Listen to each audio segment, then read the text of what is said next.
Hey everyone, it's Endymion, and today I want to talk about some stuff surrounding Warhammer I don't see enough people speaking about, and it seems concerning to say the least. From a looming boycott on Warhammer merchandise to explosions in demand, what the hell is going on over there? Beyond this, I want to also look at an article claiming that right-wing gamers are to blame for the game industry dying in 2024. We'll get there eventually.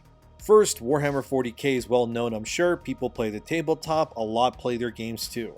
Many new fans came in thanks to Space Marine 2, and the Secret Level episode likely brought in even more people. And that's not even mentioning the Henry Cavill live-action universe coming as well, but Warhammer at its core is about figurines, buying sets, and all of that. Which makes this next collection of stories very weird to talk about, because it's painting two different pictures that are eventually going to collide in spectacular fashion. Firstly, from Fandom Pulse, multiple stores announced their discontinuation of Games Workshop and Warhammer 40,000 products. So what's going on here kind of is that Games Workshop as a company is basically screwing over tons of hobby shops when it comes to selling their merchandise and how they are allegedly a nightmare to deal with for these store owners, and it's leading to a boycott that could grow in the future. Obviously, we all know the whole female Adeptus Custodes situation, which pissed off a lot of people, and that's an understatement. It led to the Adeptus Custodes as a brand for Games Workshop begin to undersell and eventually become surplus in many stores, which I've covered in many other videos. Besides that, the Custodes have also dropped in their competitive play in tabletop as well. I reported on that over half a year ago too. But now, because of Games Workshop, which has unfortunately adopted a pro-DEI or diversity, equity, and inclusion viewpoint, it has had ramifications on the company. And due to this adoption of radical left-wing ideas, it has also had an effect on Games Workshop's corporate attitude when it comes to their merchandise too. They have also been regularly increasing the price of their physical media seemingly all of the time this past year alone, which has led to Games Workshop getting called anti-consumer quite often due to how they're treating legacy hobbyists. Now it seems that hobby shops that are essentially the lifeblood of the company are beginning to boycott the company altogether and wash their hands of Games Workshop, and no, I'm not kidding. Firstly is Paradise Games, a hobby shop located in Spruce Grove, Alberta, Canada. They've decided to completely reject Warhammer content from their store over other products like Magic or Pokemon, they said via Facebook. We have made the decision to pull out of Games Workshop Warhammer. All models are 35% off. They will continue to be discounted until they are all gone. We will continue to carry the Citadel paint line. This seems weird, right? You would think that hobby shops would want to keep Warhammer in stock since they are universally well known amongst these types of consumers. Yet Paradise Games has decided to just get rid of their content completely instead. Why would they be doing this, especially since they are also selling these items at a loss as well? Could it be the low demand? Well, that can't be the case since Games Workshop has been seeing record profits this year and then some. This then brings me to the second hobby shop that has also completely gotten rid of their Warhammer stock as well, called RWHobbies. Here's what they had to say about this as well. Good evening all, a quick announcement. The straw has broken the Space Marine's back. I haven't heard from my Games Workshop rep in 3 weeks. He blamed it on my cell phone. I've had the same number for 30 plus years. He called the store the second week. I called back immediately within 2 minutes and left a voicemail. All I cared about was my Christmas box sets.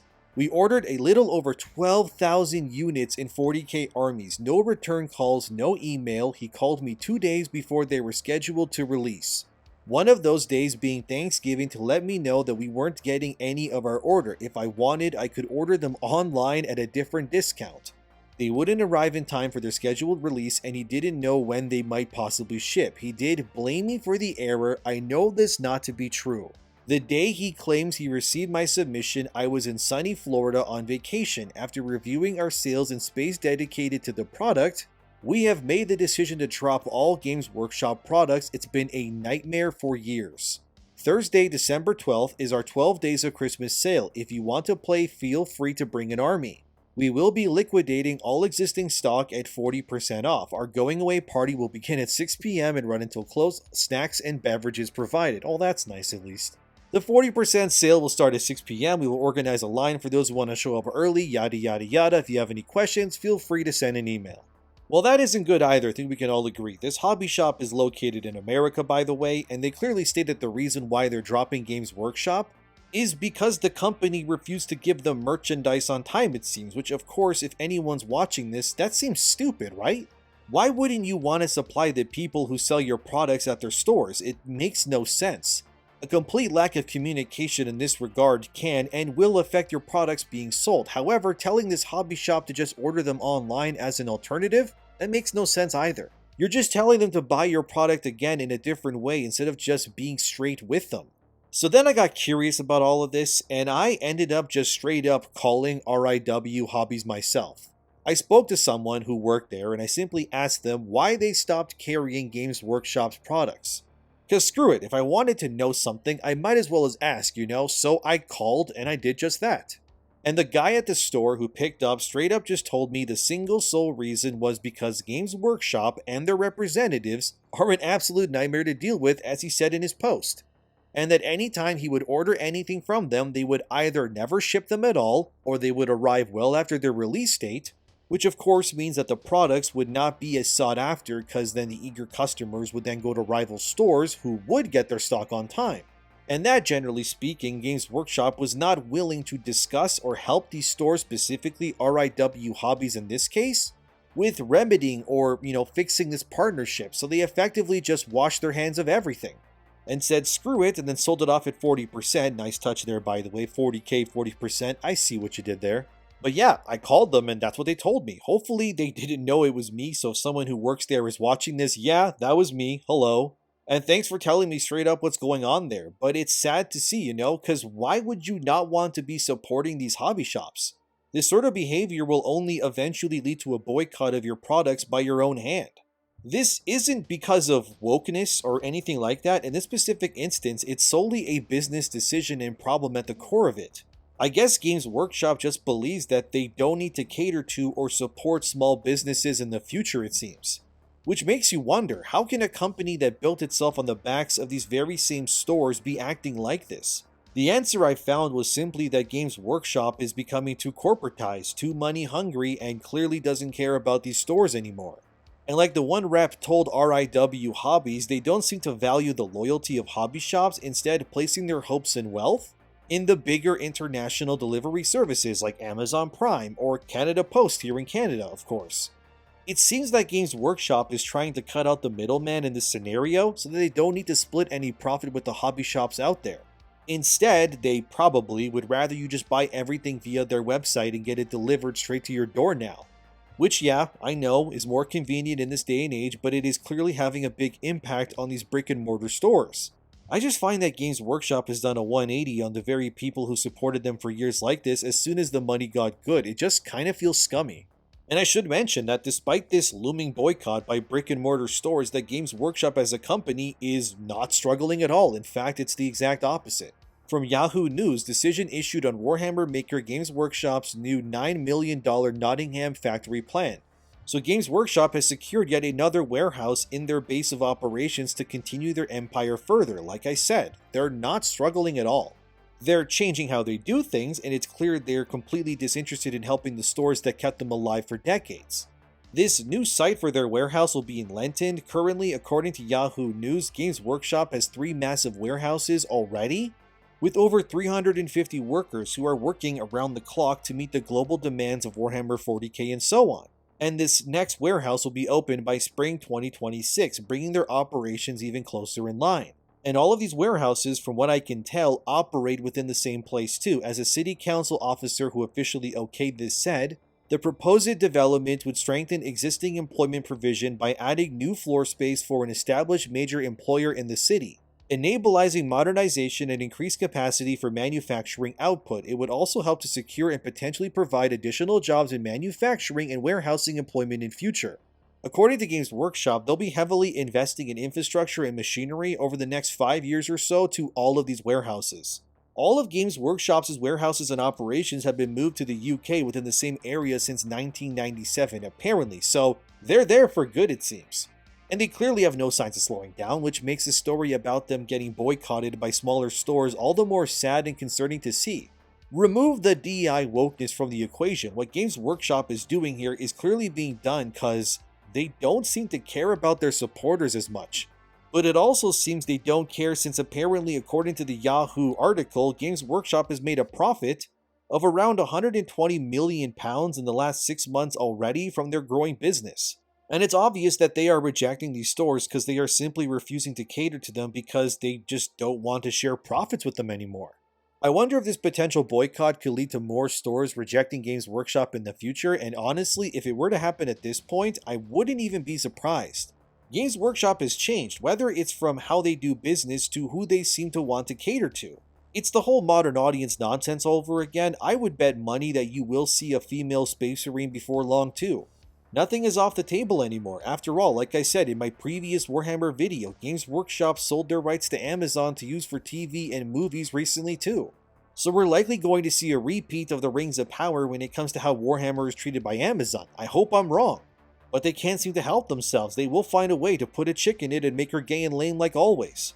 Maybe the Emperor can be an Indian bisexual woman with a septum piercing while we're at it too. After all, when the female custodies thing happened, lots of websites ran damage control for Warhammer to gaslight fans into accepting it. Like PC Gamer back in April 2024, who in their headline shows you what they thought of Warhammer fans. Warhammer 40,000 has slightly more women in it now, and the neckbeards aren't happy. They claim that Warhammer's lore has always been fluid.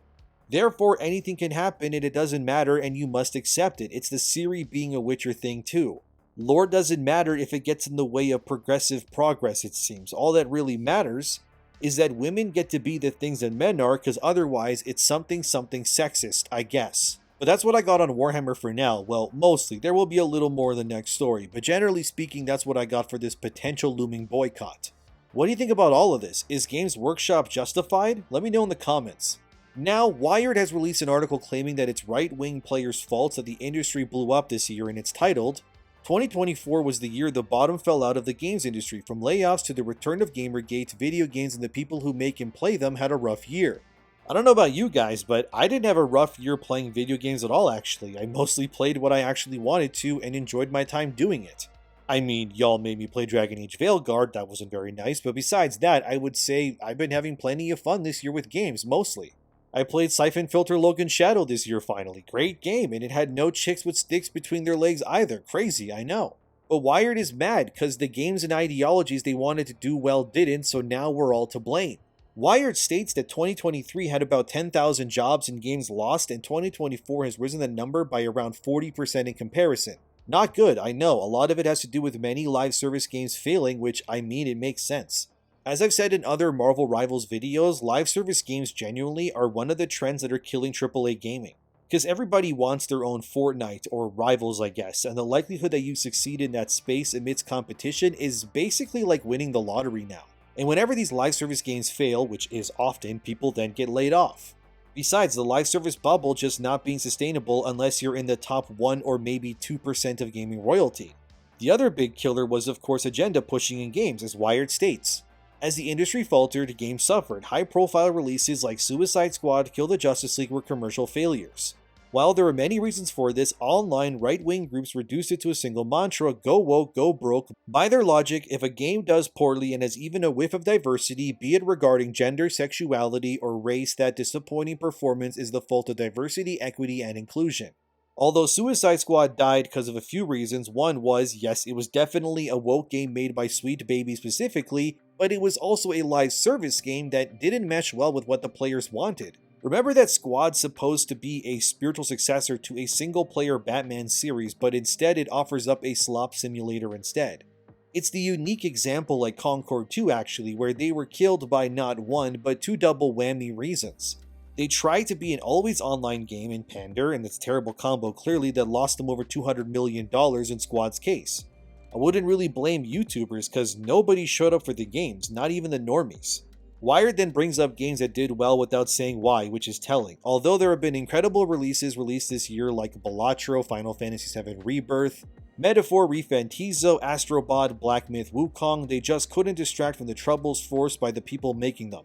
They couldn't make up for the fact that the meta-narrative of video games in 2024 was bleak. Wired proves they lack nuance or sense in that one paragraph. Tell me, Wired, what do these games listed like Balatro, which is a card game, Final Fantasy, Astrobot, Black Myth have in common? Metaphor is in there too. I haven't played that myself, so I can't really comment on whether it is there for a reason or not. But the point still stands, what do all these games seem to have in common? Right, they don't really push agendas as hard as those other games you mentioned before. Some may say, well, there's forced diversity in 7 Rebirth. I disagree personally. I don't think having diversity is bad. Besides, Rebirth never makes it a thing to point out the diversity in any way to belittle anyone either. People just kind of exist, and where they exist makes sense too, like in Costa del Sol for example. Whereas in something like Dustborn, the diversity is forced as hell and they push nonsense like canceling people as a literal superpower. So all the games that did well, as Wired stated, although Rebirth apparently didn't meet sales expectations unfortunately, were not pandering nearly as much or at all in Wukong's case compared to the flops. So the commonality here between doing well and not doing well is what exactly? Is it not forcing diversity and giving people a good game? Or is it being an always online service slop that pushes sweet baby nonsense? You know the answer, Wired, you just refuse to state it in your article because it goes against your narrative. They then gaslight and say the reason why layoffs happened was due to capitalism, mismanagement, and how staff was hired. Why don't you just say the truth, Wired, that every gaming company pretty much filled their rosters with DEI hires in 2020? Because ESG funding was the easiest money to get as an investment for their projects at the time. And the requirement to get that funding was that they needed to hire people based on skin color and gender over merit. And then 4 years later, a bunch of slop comes out that nobody buys, and then the entire industry blows up, and then those same people get laid off. Why aren't you telling people the truth? Well, we know why, but I'm asking anyway. Then Wired says this again, refusing to understand. With dwindling opportunities to get funding from investors and little cash to go around, developers sought alternative methods to fund their games in the past year. That's because ESG funds are drying out and people don't want to invest in woke identity political games anymore. Why can't you just say the truth, Wired? You're acting like money just evaporated for no reason with zero explanation overnight. You know why. Stop hiding the truth and just say it. Like, my god, dude, they keep doing it. Even studios owned by tech juggernauts weren't immune to the industry's contraction. Microsoft shuttered Arcane Austin and Tango Gameworks, Sony shut down Firewalk. The latter shuttering wasn't wholly surprising. Its big 2024 release, Concord, was largely considered a flop. Yeah, now tell us why Arcane Austin, which made Redfall by the way, and Firewalk that did Concord failed. You know why. You just refuse to say it. Tango did get cooked, but thankfully got revived because Microsoft is stupid and has a history of not fostering studios or talent well for years now. Remind me the last time a Microsoft-owned studio game won Game of the Year at the Game Awards, and no, Skyrim doesn't count, they did not own that game when it came out. And that's why in the whole 10 years of Jeff Keighley's Game Awards, Microsoft has never won Game of the Year. Color me shocked, I wonder why. Now we get to Gamergate and they say. This year may have been the 10th anniversary of Gamergate, the 2014 online hate movement that shaped the internet harassment tactics apparent today. But online conversations felt like a trip back in time. Conservative ideologies bemoaned the inclusion of characters who did not fit the cookie-cutter image of a white cis hetero man. They complained that DEI was being forced upon them. It wasn't, but it has, and you know it, and you're lying again. How many companies have I exposed this year alone for pushing DEI? CD Projekt Red, Rocksteady, Microsoft, even PlayStation. This article is actually bad, like objectively. We should be able to community node websites, because this stinks, man. Oh my god, Wired, you're lying again. Look at this. In March, harassment toward a small consultancy company called Sweet Baby Inc. reached new heights as bad actors organized through Discord, Steam forums, and other online spaces, branding themselves as Gamergate 2.0. Online mobs harassed developers using tweets, DMs, YouTube videos, and Twitch streams. They targeted anyone with any connection to Sweet Baby and other consultancies. A fairly wide net, as consultants as often brought on to advise on accuracy, sensitivity, and more. Their mission was fighting against wokeification. The realities of the economic issues impacting games they loved had no place in their tactics. The specter of diversity had more pull than analysts and experts. But Gamergate was started by a Sweet Baby Inc. employee trying to get a Steam user banned. Why are you lying again? Gamergate happened because the ethics of games journalism was no longer speaking for players, but instead actively working against them, like you're doing right now, Wired. This entire article, it just reads like an echo chamber lie that was made by someone who doesn't understand the industry. Then they say games with black leads and characters were derided as forced. Female characters deemed unattractive or masculine were suffering from DEI chin. Dragon Age the Veilguard was criticized by far-right trolls for its customization options, which allows players to create characters with top surgery scars or play with a non-binary companion. After reviews were released, conspiracists latched onto cliched phrases or other language as proof that Studio BioWare was instructing reviewers how to talk about their game. But the DEI chin thing is real. Have you played a Western game in the past few years? Hello? Even the new female Adeptus Custodes have the DEI chin. This article is genuinely awful. The journalists of this piece should have to take basic training on how to interact with people in the future. Because this reads like a robot who has been programmed to ignore reality. Every part is worse than the last. They continue more and more. I don't think that I need to keep showing you because you get the idea. But this is what is passing as journalism now. The writer here, whose name is Megan, don't harass her by the way, but I mean her little bio here, it says that she has worked for Axios, which is the place that refused to cover Hogwarts Legacy because they were pro-trans. They also worked for Polygon, that's a woke website, The Verge, that's another woke website, and now Wired. Yeah, none of this surprises me. It's another person who thinks there's a million genders and that white men are the devil. And gamers are objectively evil people because nobody agrees with this person's moronic opinions. There's no point in emailing this person or interacting with them. Their mind is clearly made up. And I think we can all agree that it's full of brain rot, so don't bother trying to save them or change their mind. People like this are professional victims with mindsets that can never see things for what they really are. This entire article is full of lies that omits information and refuses to state blatantly obvious truths because it would derail their whole article. I would say that I'm sad for Wired here, but they're full of activists too. Gaming journalism can't die soon enough, guys. It really can't. But that's why I'm here, so I can tell you why this slop is stupid, but I think that's enough for today. It's Christmas when this comes out, so Merry Christmas, thank you for watching, have a wonderful day, and let me know what you think about the Warhammer stuff especially, because this Wired article was slop, and I think at this point these websites just exist as virtual punching bags if I'm being honest. But anyways, thanks to my supporters, take care of yourselves, and please go play some fun games for no other reason than to piss off these people. Okay, and I'll see you guys in the next one.